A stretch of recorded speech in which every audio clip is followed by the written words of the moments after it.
Alright, so not to take up too much more of your time, we've got this last part here, the what, when, and the where. So basically what you'll need to get, if you don't already. Body weight scales, weigh yourself. Food weight scales, weigh food. You can get them from eBay, BW, Target, Kmart, wherever you want to go, Amazon. So basically, weighing yourself, the only time it is important to weigh yourself and note it down is in the mornings when unclothed and on an empty stomach, just after having used the bathroom. So basically, make a note of your weight every single day, aiming for around the same time in the morning. You can enter it into MyFitnessPal. Easy to use. Too easy. Alright, so we've got just a few added notes here. Fibre is one of the essentials for good digestive health. Aim to hit this every single day, so 16 grams, somewhere around there. Sometimes foods aren't fully up to date with their fibre content. Let's just say people might enter a new one. That's one of the only pet peeves I have about MyFitnessPal. It's like an aggregated database, so it's not only professionals or something like that putting it in. It's just everyday people, and they're just plug it in and just be like, yep, cool, that's got that many calories in it. And like sometimes I don't even worry about the proteins and fats. So you just have to be careful of what you're actually adding in. Read the label, look it up, Calorie King, something like that, and then go from there. Keep in mind that we are looking at fat loss here, not weight loss. So basically, these are two different things. So you're looking at to preserve as much muscle mass as possible when you are in a calorie deficit. You'll see your body composition change just by consuming the macros. So basically, you want to be keeping your muscle as much as possible and losing the body fat. So you may even you may be 1 to 2 kilos heavier due to water and or muscle gain. But you will look better physically and see your body leaner and lose fat over time. You may increase in weight one day, but hit a new low the next day or the day after. This is fine and the correct process. Do not let this discourage you. It has to be done slowly. So probably looking at, I would say, in a diet phase, 1 kilo per week is pretty good. A half a kilo to a kilo a week.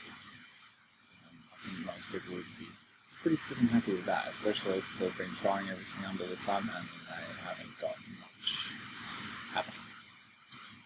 Try not to expect loss every single day. It's just not possible to set yourself up for disappointment. You don't want to wake up, okay, so I'm going to lose a kilo a week, so every day I'm going to lose, 0.1 kilo.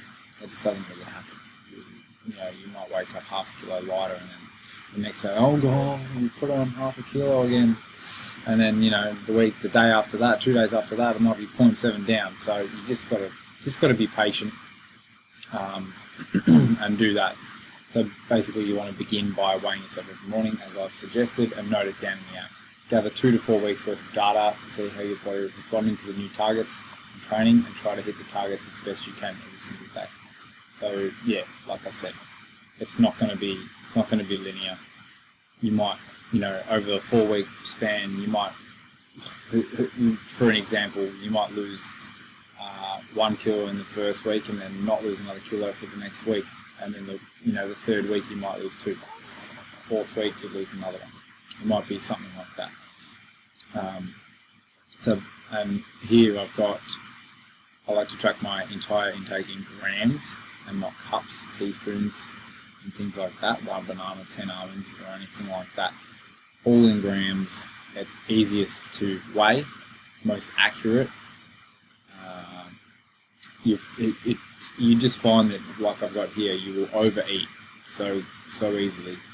You're putting in 1 banana. Like, how big's that banana? Like, is it 100 grams or is it 150 grams? Like, that's 50 more calories. You do that all day, you'll end up having 500 calories over your macro limit. So, crazy.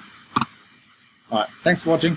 I hope you got a lot of value out of this. I'm sure that my earlier clients who received the Word document, which sort of has this sort of outline in it, without sort of too much of an explanation happening, they'll be very jealous. They'll be very jealous of anybody watching this right now, because there was quite a lot of reading. As always, if you have any questions, just feel free to message me.